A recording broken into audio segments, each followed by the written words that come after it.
दोस्तों, विद्यार्थी learning hub में आपका स्वागत है। मैं दयानंद डीएन आज परीक्षा वाणी बुक की वीडियो नंबर पहला लाया हूं, जो कि पॉलिटी का है और भारत का संवैधानिक विकास यानी कि कॉन्स्टिट्यूशनल डेवलपमेंट ऑफ इंडिया को पढ़ने जा रहे हैं।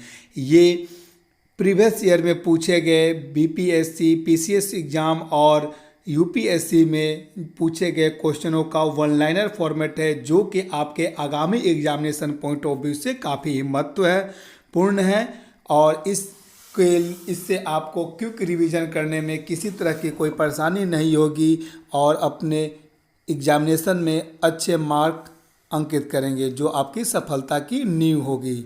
चलिए तो शुरुआत करते हैं। भारत का संवैधानिक विकास, कॉन्स्टिट्यूशनल डेवलपमेंट ऑफ इंडिया। तो पहला नंबर क्या है कि आंग्ल भारतीय विधि संहिताओं के निर्माण और विकास की नींव कहाँ से प्रारंभ होती है? तो 1600 ईसा पूर्व के चार्टर से ही जो है आंग्ल भारतीय विधि संहिताओं के निर्माण का विकास कार्यक्रम शुरू होता है। अब क्वेश्चन नंबर दूसरा में आते हैं कि इंग्लैंड में स्थित कंपनी के बोर्ड ऑफ डायरेक्टर्स का विधि निर्माण का अधिकार किस राज्य लेख द्वारा गवर्नर और उसके परिषद के सदस्यों में विहित कर दिया गया? तो यह जो सन 1726 का राज्य लेख चार्टर द्वारा ऐसा किया गया कि इंग्लैंड के स्थित बोर्ड ऑफ डायरेक्टर्स का विधि निर्माण का जो अधिकार था वो अब गवर्नर और उसकी परिषद को दे दिया गया। किस अधिनियम द्वारा कंपनी में गवर्नर जनरल का पद सृजित किया गया? तो 1773 ईस्वी के रेगुलेटिंग एक्ट के तहत जो है कंपनी में गवर्नर जनरल का पद जो है सृजित किया गया, क्योंकि इससे पहले वो गवर्नर ही कहलाता था। गवर्नर जनरल वारेन हेस्टिंग्स के 4 सदस्यीय परिषद में पार्षद कौन कौन थे? तो फिलिप फ्रांसिस, क्लेवरिंग, मॉनसन और बोरवेल जो थे वो गवर्नर जनरल वारेन हेस्टिंग्स के 4 सदस्यीय परिषद में शामिल थे। चलिए आगे चलते हैं और क्वेश्चन देखते हैं क्या। तो क्वेश्चन देखते हैं, गवर्नर जनरल तथा उसकी परिषद किसके प्रति उत्तरदायी थे? तो गवर्नर जनरल जो था और उसकी परिषद जिसमें 4 सदस्य थे वो इंग्लैंड में स्थित जो थी निदेशक बोर्ड यानी बोर्ड ऑफ डायरेक्टर के प्रति उत्तरदायी थे, यानी कि इसकी जवाबदेही जो थी वो इंग्लैंड स्थित निदेशक बोर्ड के प्रति थी। इंग्लैंड ईस्ट इंडिया कंपनी की प्रबंध शक्ति यानी कि मैनेजमेंट पावर जो था वो किस में निहित थी? तो गवर्नर जनरल और उसकी परिषद में जो थी इंग्लैंड ईस्ट इंडिया कंपनी की प्रबंध शक्ति मैनेजमेंट पावर निहित था। कोलकाता में उच्चतम न्यायालय की स्थापना किस अधिनियम के द्वारा किया गया था? तो 1773 के रेगुलेटिंग एक्ट के द्वारा जो है कोलकाता में उच्चतम न्यायालय की स्थापना की गई थी। रेगुलेटिंग एक्ट के तहत गठित उच्चतम न्यायालय में कितने न्यायाधीश सदस्य थे और मुख्य न्यायाधीश कौन थे? तो उच्चतम न्यायालय जो कि रेगुलेटिंग एक्ट 1773 के द्वारा स्थापित 1774 में किया गया था उसमें 4 सदस्य थे। मुख्य न्यायाधीश जो थे उसके सर एलिजाह इम्पे थे। बंगाल का प्रथम गवर्नर जनरल कौन था? तो बंगाल का जो प्रथम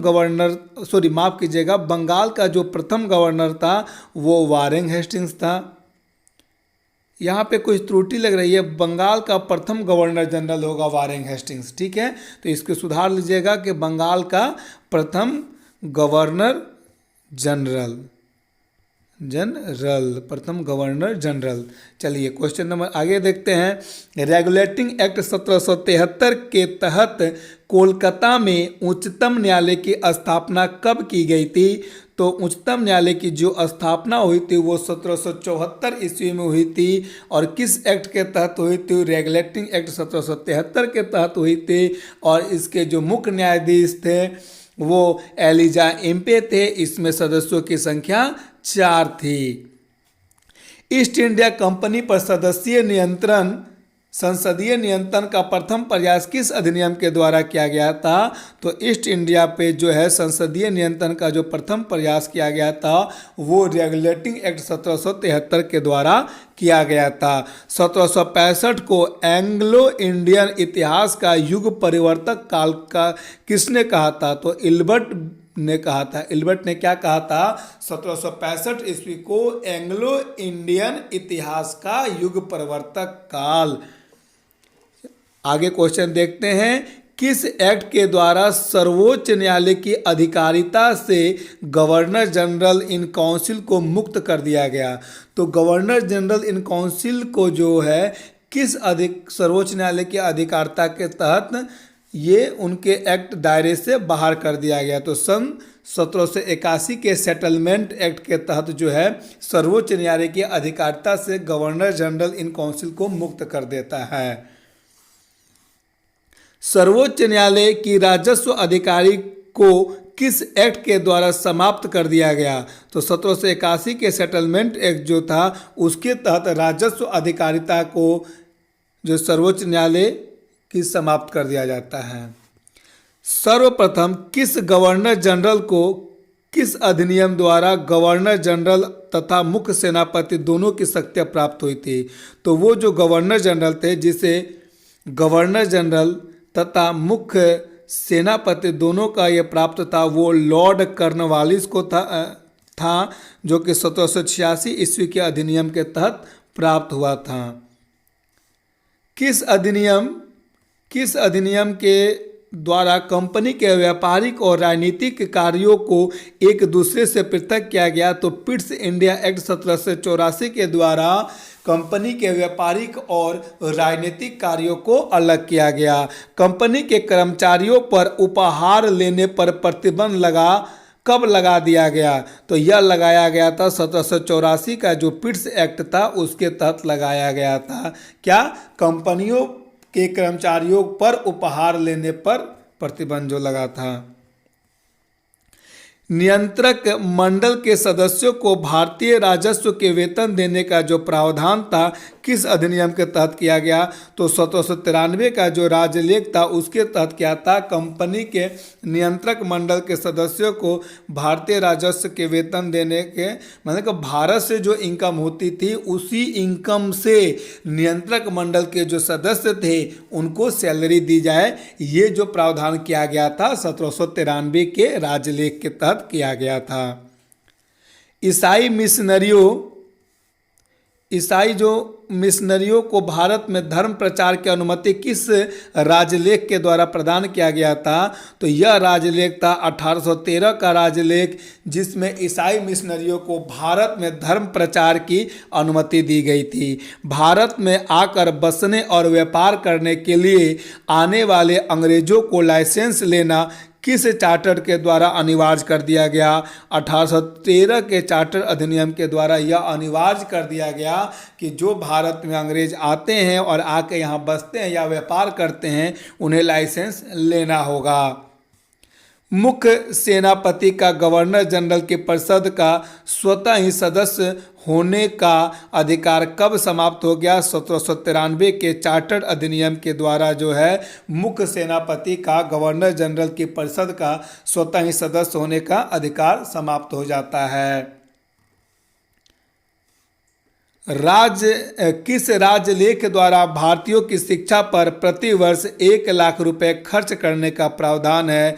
तो 1813 के राजलेख के द्वारा जो है भारतीयों की शिक्षा पर प्रति वर्ष 1 लाख रुपए खर्च करने का प्रावधान किया गया।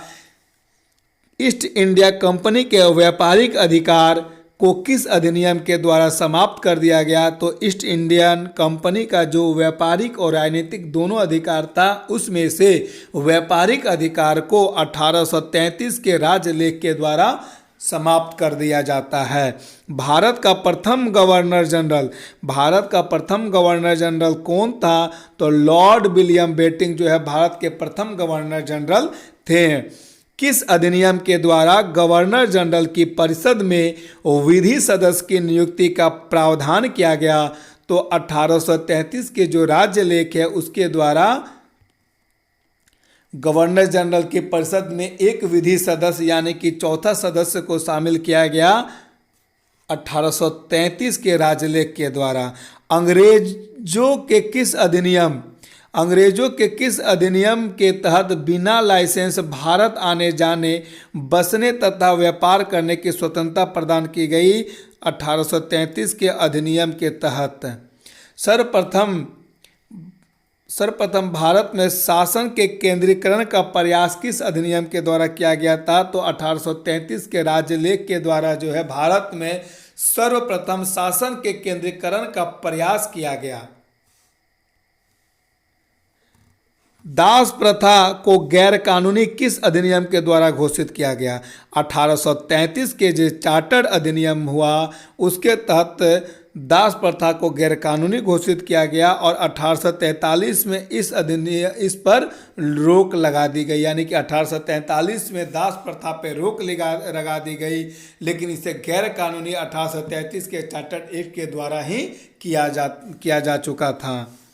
लॉर्ड मैकाले की अध्यक्षता में प्रथम विधि आयोग का गठन किस अधिनियम के तहत किया गया था? 1833 के अधिनियम के तहत जो है लॉर्ड मैकाले की अध्यक्षता में प्रथम विधि आयोग की स्थापना की गई थी। सती प्रथा का जो अंत है किस गवर्नर जनरल के द्वारा किया गया था? तो विलियम बेंटिंक के द्वारा सती प्रथा का अंत कर दिया गया था। अब देखिए भारत का संवैधानिक विकास एक दृष्टि में देखने जा रहे हैं। जैसे कि अब यहाँ पे क्या होती है कि भारत में जो संवैधानिक विकास होता है वो दो टर्म में बांट के हम लोग पढ़ते हैं, जिसमें पहला जो टर्म है वो ब्रिटिश ईस्ट इंडिया के समय जो विकास किया गया था और दूसरा जो टर्म है वो 1857 की क्रांति के बाद ब्रिटिश क्राउन के अंतर्गत जो विकास किया गया। तो इसलिए हम चलिए देखते हैं ब्रिटिश ईस्ट इंडिया कंपनी के अंतर्गत जो कार्य था। तो भारत का 1773 से 1853 का जो समय था वो कंपनी के अंतर्गत जो विकास का कार्य किया गया था और ब्रिटिश क्राउन के अंतर्गत जो है 1858 से 1947 तक है। तो ब्रिटिश ईस्ट इंडिया कंपनी के अंतर्गत यानी कि ब्रिटिश ईस्ट इंडिया कंपनी के शासन के अंतर्गत जो पहला नियम बनाया गया था वो रेगुलेटिंग एक्ट 1773 था। दूसरा जब आया था वो पिट्स इंडिया एक्ट 1784 था और उसके बाद चार्टर्ड एक्ट 1893, चार्टर्ड एक्ट 1816 और माफ़ कीजिएगा चार्टर्ड एक्ट 1793 है और चार्टर्ड एक्ट 1813 और चार्टर्ड एक्ट 1833 और चार्टर्ड एक्ट 1853 है। ये हो गया ब्रिटिश ईस्ट इंडिया कंपनी के अंतर्गत भारत में संवैधानिक विकास। ब्रिटिश क्राउन के अंतर्गत भारत में जो है 1858 से 1947 से government of India act 1858, Indian council act 1861, Indian council act 1892 और भारत परिषद अधिनियम 1909। अब देखिए भारत शासन अधिनियम 1919, भारत शासन अधिनियम 1935, अगस्त प्रस्ताव कब लाया गया था? 1940 में, क्रिप्स प्रस्ताव 1942 में, वेवल योजना 14 जून 1945 को, कैबिनेट मिशन जो था 1946 को और माउंटबेटन योजना 1947 को था। फिर से एक बार पढ़ देता हूँ। भारत का अगस्त प्रस्ताव जो 1940 है, क्रिप्स मिशन 1942, बेबल योजना 14 जून 1945, कैबिनेट मिशन 1946, माउंटबेटन योजना 1947। आगे देखते हैं तो किस अधिनियम के द्वारा भारत में 12 सदस्यीय विधान परिषद का स्थापना करते हुए कार्यपालिका और विधायिका कृत्यों को पृथक कर दिया जाता है? तो 1853 के चार्टर अधिनियम के द्वारा जो है भारत के लिए 12 सदस्यीय विधान परिषद की स्थापना करते हुए कार्यपालिका और विधायकों के जो कार्य थे वो पृथक कर दिए गए। किस अधिनियम के द्वारा वायसराय की परिषद में सर्वप्रथम किसी भारतीय सदस्य को शामिल किया गया? तो भारत परिषद अधिनियम 9 द्वारा। वायसराय की परिषद में सर्वप्रथम किस भारतीय को शामिल किया गया? सत्येंद्र नाथ सिन्हा को जो है वायसराय की परिषद में सर्वप्रथम शामिल किया गया, सत्येंद्र प्रसाद सिन्हा को। भारतीय विधान परिषद में क्षेत्रीय प्रतिनिधित्व का सिद्धांत किस राज्यलेख में दिया गया है? 1853 के राज्यालेख में। विधि सदस्य को कब गवर्नर जनरल की कार्यकारिणी का पूर्ण सदस्य बना दिया गया? तो 1853 में। कब बना दिया गया? 1853। 1853 में। कर्मचारियों की नियुक्ति के लिए प्रतियोगिता परीक्षा आधार किस अधिनियम के द्वारा बनाया गया? तो 1853 के चार्टर्ड अधिनियम के द्वारा। भारत में कंपनी शासन के अन्य किस अधिनियम द्वारा किया गया? तो 1858 के अधिनियम के द्वारा जो है भारत में कंपनी शासन का अंत किया गया। भारत में 1858 के कंपनी शासन, भारत में 1858 के कंपनी शासन जो था अंत कर दिया गया। तत्पश्चात शासन संचालन की शक्ति किसमें निहित की गई? तो भारत मंत्री या भारत सचिव एवं 15 सदस्यीय भारत परिषद में शामिल किया गया। भारत परिषद के सदस्य 15 की नियुक्ति कौन करता था? 8 सदस्य सम्राट के द्वारा और 7 सदस्य जो थे वो बोर्ड ऑफ डायरेक्टर्स के द्वारा नियुक्त किया जाता था। भारतीय मामलों में किस अधिनियम के द्वारा सीधे ब्रिटिश संसदीय नियंत्रण स्थापित हो गया? तो 1858 के अधिनियम के द्वारा। पिट्स इंडिया एक्ट 1784 द्वारा स्थापित बोर्ड ऑफ डायरेक्टर्स और बोर्ड ऑफ कंट्रोल को किस अधिनियम के द्वारा समाप्त कर दिया गया? तो 1858 के अधिनियम के द्वारा बोर्ड ऑफ डायरेक्टर्स और बोर्ड ऑफ कंट्रोल को समाप्त कर दिया गया। किस अधिनियम के द्वारा भारत के गवर्नर जनरल का नाम बदलकर वायसराय कर दिया गया? तो 1858 के अधिनियम के द्वारा भारत के गवर्नर जनरल का नाम बदलकर वायसराय कर दिया गया। किस भारत के शिक्षित वर्ग द्वारा किसे अपने अधिकारों का मैग्ना कार्टा कहा जाता है? तो ब्रिटिश महारानी विक्टोरिया के 1 नवंबर 1858 की घोषणा को जो है भारत के शिक्षित वर्ग द्वारा अपने अधिकार का मैग्ना कार्टा कहा गया था। तो चलिए अब देख रहे हैं विद्यार्थी लर्निंग हब में। आज आप लोग पॉलिटी पढ़ रहे हैं और आपको अगर यह वीडियो अच्छा लग रहा है तो लाइक करें, कमेंट करें और शेयर करना ना भूलें। चलिए नेक्स्ट क्वेश्चन पे चलते हैं। भारत में प्रतिनिधि शासन की शुरुआत किस अधिनियम के द्वारा हुई थी? तो भारत परिषद अधिनियम 1861 के द्वारा। भारत में शासन के विकेंद्रीकरण की नींव किस अधिनियम के द्वारा पड़ी थी? 1861 के अधिनियम के द्वारा। भारत के गवर्नर जनरल को अध्यादेश जारी करने की शक्ति किस अधिनियम के द्वारा प्रदान की गई? तो भारत परिषद अधिनियम 1861 के तहत जो है वो अध्यादेश जारी करने का अधिकार गवर्नर जनरल को प्राप्त हुआ था। भारत में मंत्रिमंडलीय व्यवस्था के जन्मदाता कौन है? तो वायसराय लॉर्ड कैनिंग हैं। भारत में आंशिक रूप से सर्वप्रथम संसदीय व्यवस्था का प्रारंभ किस अधिनियम में दृष्टिगत होता है? तो भारत परिषद अधिनियम जो 1892 है इसी में आंशिक रूप से संसदीय व्यवस्था का आरंभ माना जाता है, यानी कि दृष्टिगत होता है। किस अधिनियम के तहत वार्षिक बजट पर बहस का अधिकार भारतीय विधान परिषद सदस्यों को मिला? तो भारतीय परिषद अधिनियम 1892 के तहत। भारत में प्रतिनिधि सरकार की नींव किस अधिनियम के द्वारा पड़ी? तो भारतीय परिषद अधिनियम 1892 के द्वारा पड़ी थी।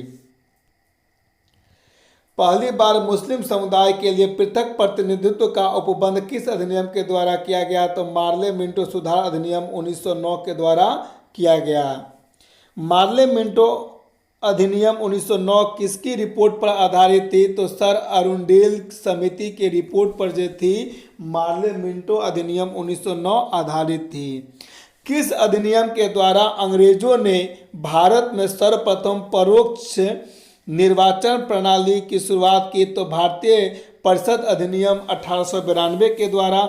भारत में उप निवेशी शासन के संदर्भ में 1883 में लॉर्ड रिपन द्वारा प्रस्तुत इल्बर्ट बिल का उद्देश्य था, क्या था?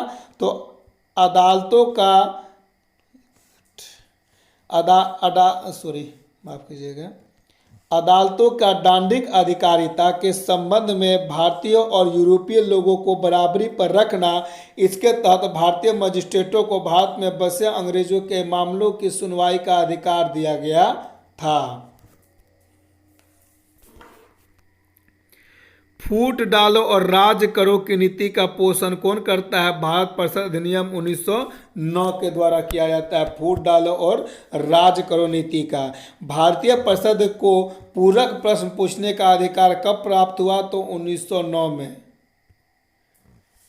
इंग्लैंड की भारत परिषद में नियुक्त होने वाला प्रथम भारतीय कौन था? तो केसी गुप्ता और सैयद हुसैन बिलग्रामी जो था नियुक्त किया गया था।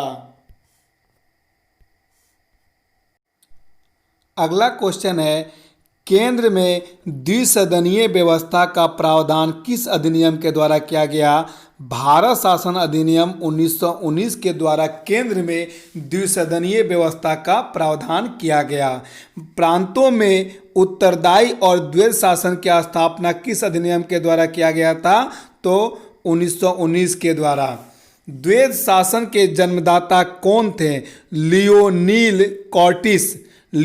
कॉर्टिस जो थे वे द्वैध शासन के जन्मदाता थे। अपनी द आर्की नामक पुस्तक में लिखा है। भारत सचिव के कार्यभार को कम करने के लिए हाई कमिश्नर किस अधिनियम के द्वारा नियुक्त किया गया? तो भारत शासन अधिनियम 1919 के द्वारा भारत सचिव के कार्यभार को कम करने के लिए हाई कमिश्नर को नियुक्त किया गया। 1919 के भारत शासन अधिनियम के प्रमुख विशेषताओं में शामिल है। क्या शामिल है भाई?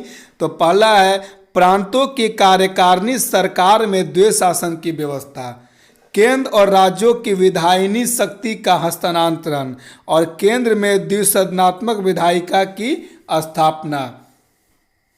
तो ये भारत शासन अधिनियम 1919 की प्रमुख विशेषता है। कौन कौन? तो भारत में कार्यकारिणी सरकार में द्वैध शासन की व्यवस्था, केंद्र द्वारा प्रांतों को विधायिनी शक्ति का हस्तांतरण, केंद्र में द्विसदनात्मक विधायिका का स्थापना। प्रांतों में द्वैध शासन प्रणाली किस एक्ट के द्वारा समाप्त किया गया? तो 1935 के एक्ट के तहत जो है प्रांतों में द्वैध शासन को समाप्त किया गया।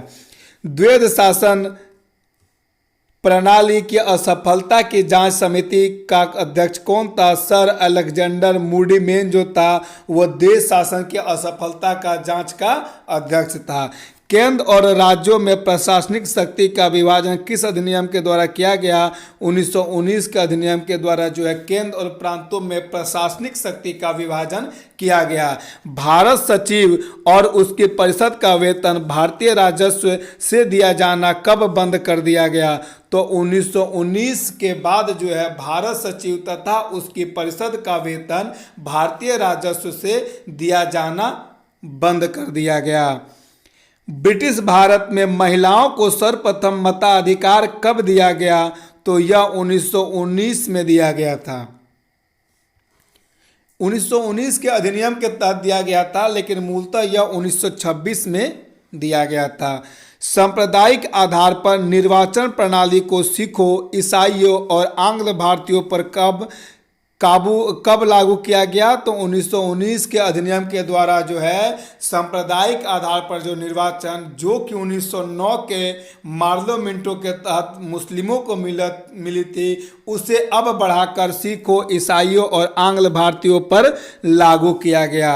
कौन सा अधिनियम प्रस्तावना विहीन था? भारत शासन अधिनियम 1935 जो है 1919 के अधिनियम के प्रस्तावना इसमें जोड़ दी गई थी।